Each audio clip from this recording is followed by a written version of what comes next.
स्वागत है आपका हमारे YouTube channel study economics with Ravi. आज हम पढ़ेंगे क्लास 9th इकोनॉमिक्स का चैप्टर नंबर 4 के एक्सरसाइज के क्वेश्चन 1 से लेके 12 तक। इन सभी क्वेश्चन के हम मीनिंग और इस क्वेश्चन को एक एग्जाम्पल के माध्यम से समझने की कोशिश करेंगे, जिससे हमें आसान भाषा में उस क्वेश्चन का मतलब समझ आ सके और इजी वे में अंडरस्टैंड हो जाए। तो चलिए शुरू करते हैं। तो हमारा सबसे पहले क्वेश्चन नंबर है first, how is food security insured in India. यानी कि फूड सिक्योरिटी को हम कैसे इंश्योर कर सकते हैं इंडिया में। इसका meaning, food security is insured through ability, accessibility and affordability of food. The government manage this through food production, buffer stock and public distribution system. Food security का मतलब है कि हर किसी को सही समय पे और सही प्राइस पे और पूरा खाना मिले, यानी कि खाना अवेलेबल हो, एक्सेसिबिलिटी यानी कि उनके पास पहुंच रहा हो, और एफोर्डेबिलिटी यानी कि हर कोई एफर्ड कर सके। सरकार इस चीज़ को बफर स्टॉक बना के, राशन के ज़रिए और फूड स्कीम के थ्रू ये इंश्योर करती है। इसके बाद आगे इसकी example, during flood government supply food through ration shop to affected areas. Example, किसी एरिया में अगर बाढ़ आ जाए तो गवर्नमेंट वहाँ पे फूड की सप्लाई करती है थ्रू राशन शॉप के ज़रिए, और वो फूड लोगों को यहाँ तो फ्री में मिलता है, जहाँ बहुत ही चीप रेट पे मिलता है, यानी कि सस्ता मिलता है। उसके बाद आ गया question number 2, which are the people more prone to food insecurity. इस क्वेश्चन का मतलब है कि फूड इनसिक्योरिटी सबसे ज़्यादा किन लोगों के लिए है। तो इसकी एक्सप्लेनेशन है, food insecurity is more common among people below the poverty line, landless labour worker in the informal sector, SC STs and women and children in rural areas. Food insecurity सबसे ज़्यादा उन लोगों के लिए होती है जो लोग बहुत ही ज़्यादा गरीब होते हैं, जिनके पास खुद की ज़मीन नहीं होती है, और डेली वेजेस वर्कर यानी कि जो हर दिन मजदूरी करने वाले लोग हैं। और जैसे हमारे देश में कम्युनिटीज़ हैं, SC हो गया, ST हो गया, और रूरल एरिया में वुमेन और चिल्ड्रन, इन सब में फूड इनसिक्योरिटी सबसे ज़्यादा होती है। एग्जांपल के तौर पे, a landless labour in a drought affected village may not get enough food. Example के तौर पे एक मज़दूर है जो हर दिन काम पे डिपेंड करता है, अगर उसको काम नहीं मिलेगा तो खाना भी नहीं मिलेगा। इसके बाद question number 3, which state are more food insecure in India. हमारे देश में सबसे फूड इनसिक्योर में कौन सी स्टेट है। Explain, state with high poverty and poor infrastructure like Bihar, Orissa, Jharkhand, Uttar Pradesh and a part of Madhya Pradesh and Chhattisgarh are more food insecure. Food insecurity उन states में या उन देश में ज़्यादा होती है जहाँ पे ज़्यादा गरीबी होती है। जैसी हमारे देश की स्टेट है, बिहार है, उड़ीसा है, झारखंड है, उत्तर प्रदेश है एंड कुछ पार्ट ऑफ मध्य प्रदेश और छत्तीसगढ़, ये सबसे ज़्यादा हैं फूड इनसिक्योर में। Example, tribal area of Orissa often face food shortage due to poor transport and lack of jobs. Orissa के ट्राइबल एरिया में ट्रांसपोर्ट कम है और जॉब भी कम है, इसलिए वहाँ के जो लोग हैं भूख का सामना करते हैं, यानी कि फूड इनसिक्योर है। वहाँ पे प्रॉपर लोगों को खाना भी नहीं मिल पाता टाइम से। इसके बाद क्वेश्चन नंबर 4 है हमारा, do you believe that green revolution has made India self sufficient in food grains, how. Question number 4 का मतलब है कि आप मानते हो ग्रीन रेवोल्यूशन से जो इंडिया है वो सेल्फ सफिशिएंट बना है फूड ग्रेन के मामले में। अगर वो बना है तो कैसे बना है।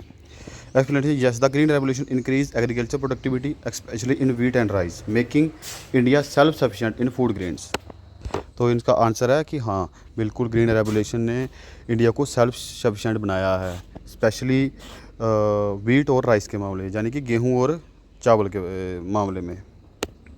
ग्रीन रेवोल्यूशन से इंडिया में irrigation, high yielding varieties of seed और फर्टिलाइज़र का यूज़ पहले की तुलना से बढ़ा है।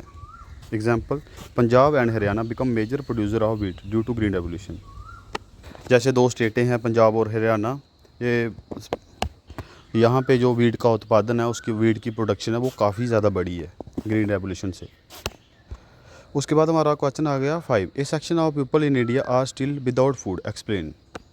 इस क्वेश्चन का मतलब है कि एक सेक्शन है इंडिया में जो आज भी बिना खाने के है, उसको एक्सप्लेन करो। Explanation despite food surplus, some people lack access due to poverty, poor distribution और करप्शन। हमारे देश में खाना जो सरप्लस होने की वजह से, मतलब प्लस में है, जितना हमें चाहिए उससे ज़्यादा होने के बावजूद भी कुछ लोग आज भी हैं जो स्टिल विदाउट फूड के हैं। ड्यू टू, उसका क्या रीज़न है? सबसे पहला है गरीबी की वजह से, दूसरा करप्शन की वजह से, तीसरा है फेक राशन कार्ड की वजह से। जैसे कुछ लोग उनको भाई वो बिलो पॉवर्टी लाइन में तो नहीं आते, पर वो अपना डुप्लीकेट राशन कार्ड बना लेते हैं, जबकि उनको उस फूड की ज़रूरत नहीं है, पर वो फिर भी उसका वो ले लेते हैं, जो फ़ायदा ले लेते हैं सब्सिडी का। पर जो एक्चुअल का उस चीज़ का जो बंदा मतलब जिसको चाहिए वो उसको मिल नहीं पाती। और पोर डिस्ट्रीब्यूशन सिस्टम है। एग्जाम्पल के तौर पे a poor family in a urban slum may not get ration due to lack of valid ration card. एक पोर फैमिली है इन अर्बन स्लम एरिया में, वो राशन नहीं ले सकती due to lack of valid ration card. उनके पास जो राशन कार्ड है वो नहीं है, इसकी वजह से वो उनको सरकारी जो हेल्प है वो नहीं मिल पाती। उसके बाद question number 6, what happens to the supply of food when there is a disaster और अ क्लाइमिटी। इस क्वेश्चन का मतलब है कि क्या हैपन हो सकता है अगर जो फूड की सप्लाई है जाने की, जैसे कोई नेचुरल डिजास्टर आ गया, जैसे कोई फ्लड, कहीं पे बाढ़ आ गई, तो क्या हो सकता है in the supply of food में। तो इसका आंसर है natural disaster disrupt transport and crop production, reducing food supply and increasing price. Natural disaster यानी कि जैसे कोई बाढ़ आ गई, उससे क्या होगा, जो हमारा ट्रांसपोर्ट है वो डिस्टर्ब होगा, क्रॉप प्रोडक्शन, फसल भी ख़राब हो जाएगी, और रिड्यूसिंग फ्रूट सप्लाई, जिसकी वजह से जो हमारी फूड की सप्लाई है वो भी कम हो जाएगी। और अगर फूड की सप्लाई कम होगी तो जाहिर सी बात है भाई, अगर सप्लाई कम आएगी तो ऑटोमेटिकली उसका जो प्राइस है वो इंक्रीज़ होगा। एग्जाम्पल के तौर पे during a cyclone food supply may stop in coastal area due to damage road.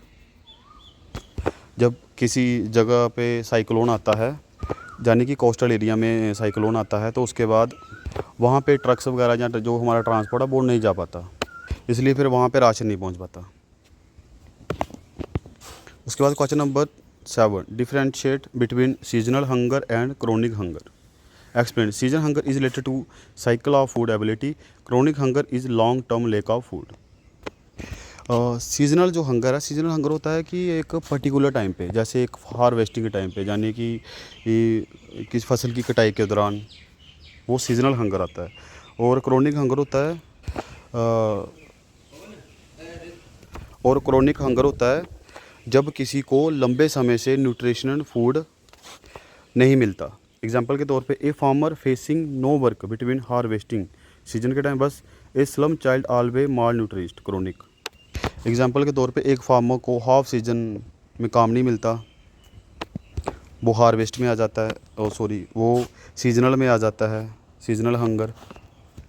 और क्रोनिक में आता है कि जैसे एक अर्बन स्लम का बच्चा है, वो हमेशा ही माल न्यूट्रिशन रहता है, मतलब उसका कभी पूरा पेट भर के खाना नहीं मिलता, उसको आधा पेट ही खाना मिलता है।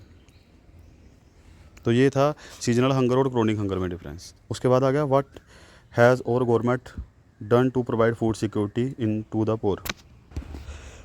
क्वेश्चन नंबर 8 का मतलब है कि सरकार क्या कर रही है, फूड सिक्योरिटी, गरीबों को खाना पहुंचाने के लिए क्या कर रही है भाई, उनका फूड सिक्योर करने के लिए क्या कर रही है। As the government launch several schemes like PDS, public distribution system, Antyodaya Anna Yojana and mid day meal scheme. गरीबों का फूड सिक्योर करने के लिए ना सरकार ने बहुत सारी स्कीमें लॉन्च की हैं, जैसे पीडीएस हो गया। पीडीएस में आता है कि राशन के थ्रू, राशन शॉप के थ्रू खाना चीप रेट पे मिलता है, मतलब सस्ते रेट पे मिलता है। उसके बाद आ गया अंत्योदया अन्न योजना, इसके तहत जो सबसे ही गरीब फैमिली वाले उनको खाना मिलता है। और फिर आ गया मिड डे मील, जबकि स्कूल जो बच्चे पढ़ते हैं स्कूल में, गवर्नमेंट स्कूल में, तो उनको लंच टाइम में खाना मिलता है। Example, under mid day meal school child get free lunch to improve nutrition and attendance. जो स्कूल के बच्चे हैं उनको फ्री में लंच मिलता है, जिससे उनको न्यूट्रिशन भी मिलता है, और बच्चे रेगुलर स्कूल भी आते हैं। उसके बाद question number 9, why buffer stock is created by the government. Buffer stock को क्यों क्रिएट करती है government? Buffer stock is maintained by FCI to ensure food supply during shortage and to stabilize price. Buffer stock, सबसे पहले तो आपको ये पता होना चाहिए कि बफर स्टॉक क्या होता है। बफर स्टॉक में होता है कि जो इसको मेंटेन तो सबसे पहले FCI करती है, फूड कॉरपोरेशन ऑफ इंडिया। मतलब अधिक मात्रा में सरकार क्या करती है, फूड को, अनाज को स्टोर करके रखती है और इस खाने को तब दिया जाता है जो ड्यूरिंग शॉर्टिंग फूड की सप्लाई, अगर अनाज की या खाने की सप्लाई कम हो जाए और प्राइस जो उसका फूड का प्राइस है उसको स्टेबलाइज, उसको मतलब बराबर रखने के लिए कि जो हमारे देश में खाना है, अनाज है, वो ज़्यादा महंगा ना हो। बफर का जो स्टॉक है ये स्पेशली गवर्नमेंट तब इस्तेमाल करती है जब कहीं इमरजेंसी लग जाए हमारे देश में, जब कहीं पे ड्रॉट आ जाए, यानी कि कहीं पे बाढ़ आ जाए, जब कि फूड का प्राइस ज़्यादा बढ़ने लग जाए, तो तब बफर स्टॉक का इस्तेमाल किया जाता है। Example, store wheat is released during drought to ensure food ability. Question number 9 को ना एग्जांपल के साथ से समझते हैं। जैसे ड्रॉट का मतलब होता है जब किसी देश में सूखा पड़ जाता है, मतलब अकाल पड़ जाता है, प्रोडक्शन नहीं होती, फसल नहीं हो पाती, है ना। तो stored wheat is releasing during drought to ensure food ability.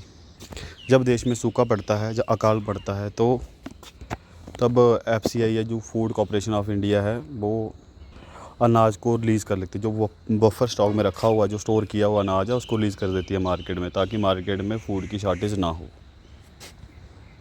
उसके बाद आ गया हमारे पास question number 10। Write a note on the role of cooperative in providing food security. Cooperative society का क्या रोल है फूड सिक्योरिटी में? तो cooperative help distribute food at fair price specially in rural area when market are weak. Cooperative society लोगों को fair price पे food provide करती है, एक्सेप्शनली इन गाँव के इलाके में जहाँ पे प्राइवेट मार्केट वो नहीं होता है। एग्जांपल के तौर पे Amul provides milk to million through cooperative dairying farming. Amul की जो एक कंपनी है वो एक कोऑपरेटिव है जो मिल्क को फार्मर से लेके पूरे हमारे देश यानी कि पूरे इंडिया में बेचता है। इससे फार्मर्स को फ़ायदा मिलता है और लोगों को एक अच्छे क्वालिटी का दूध मिलता है। इसके बाद आ गया question number 11। What are the problem of the functioning of ration shop. इसका मतलब है कि राशन शॉप पे क्या प्रॉब्लम होती है, जहाँ से हमें राशन मिलता है, जैसे राशन डीलर के प्रोवाइडर, जैसे हमारे पास राशन कार्ड होते हैं, तो राशन शॉप पे क्या प्रॉब्लम होती है। Problem include irregular supply, low quality grain, black marketing and fake ration card. सबसे पहले आते हैं कि जो उसकी सप्लाई है भाई, टाइम टू टाइम जो राशन शॉप पे खाना वो नहीं आता, हर महीने नहीं आ पाता राशन। दूसरी है जो उसकी अनाज की क्वालिटी है वो भी इतनी ज़्यादा अच्छी नहीं होती। अगर उसको हम मार्केट के हिसाब से तुलना करें तो हमें एक शॉप से मिलता है, नॉर्मल किसी शॉप से जैसे अनाज मिलता है, जैसे राइस ले ली, चावल ले ली, तो उससे जो उसकी क्वालिटी भी लो होती है। ब्लैक मार्केट, जो राशन डीलर है वो क्या करता है कि ज़्यादा चांसेस होते हैं कि वो ब्लैक मार्केट में ब्लैक मार्केटिंग करता है राशन की, मतलब इलीगल तरीके से ब्लैक में बेच देता है और ज़रूरतमंदों के पास वो खाना अनाज पहुंच नहीं पाता। उसके बाद आ गया फेक राशन कार्ड, और एक फेक राशन कार्ड भी एक बहुत बड़ी समस्या है जो फेसिंग करते हैं ड्यूरिंग राशन शॉप पे जाते हैं हम। एग्जांपल के तो a dealer sell ration in black market instead of giving it and card holder. Example के तौर पे जो एक राशन डीलर होता है वो इस राशन को मार्केट में बेच देता है और गरीब लोगों को बेचारों को इग्नोर ही कर देता है, उनको मिल ही नहीं पाता। इसको हम ना ब्लैक मार्केटिंग बोल सकते हैं, या करप्शन में भी आता है कि भाई जो एक्चुअल का जिनका राशन बनता है, मान लो अगर 20 क्वांटल यानी कि राशन 20 क्वांटल हमारे पास राशन आया, तो राशन शॉप पे अगर राशन 20 क्वांटल आया ना, तो वो राशन डीलर है जो भाई वो पूरा का पूरा 20 क्वांटल नहीं बांटेगा, वो जितना जिनका बनता है अकॉर्डिंग पर पर्सन इंडिविजुअल के हिसाब से राशन बनता है वो उतना देगा ही नहीं। उसमें से 5-7 घर ऐसे होंगे वो लेंगे ही नहीं, उनको पता ही नहीं चलेगा कि भाई कब ओपन हुई है, कब खुली है, उसकी वजह से नहीं ले पाएंगे और पूरे का पूरा राशन को भी बांटता ही नहीं है। वो करता ही है मैक्सिमम, हर जगह आप देखते हो, आपके आसपास भी इलाके में होगा, आप इसी को देखते होंगे। जो राशन डीलर है ऐसे आपको जहाँ से राशन मिलता है तो वो भाई प्रॉपर राशन नहीं देता, वो करता ही है, इसमें हेरा फेरी ना करता ही है। उसके बाद आ गया question number 12। Write a note on the role of cooperative in providing food and related items. Cooperative not only distribute food grains but also sell other essential like vegetable and milk। जो cooperative है वो सिर्फ अनाज का ही वो नहीं करती है, डिस्ट्रीब्यूट नहीं करती है, बट वो एसेंशियल चीज़ें हैं उसके साथ में, जैसे सब्जियां हैं, मिल्क, दूध हो गया, ये सारी चीज़ें भी प्रोवाइड करती हैं। गांव के लोग कोऑपरेटिव पे डिपेंड करते हैं जब वहाँ से मार्केट दूर हो। एग्जांपल के तौर पे a village cooperative selling vegetable and grains at fair price to local people.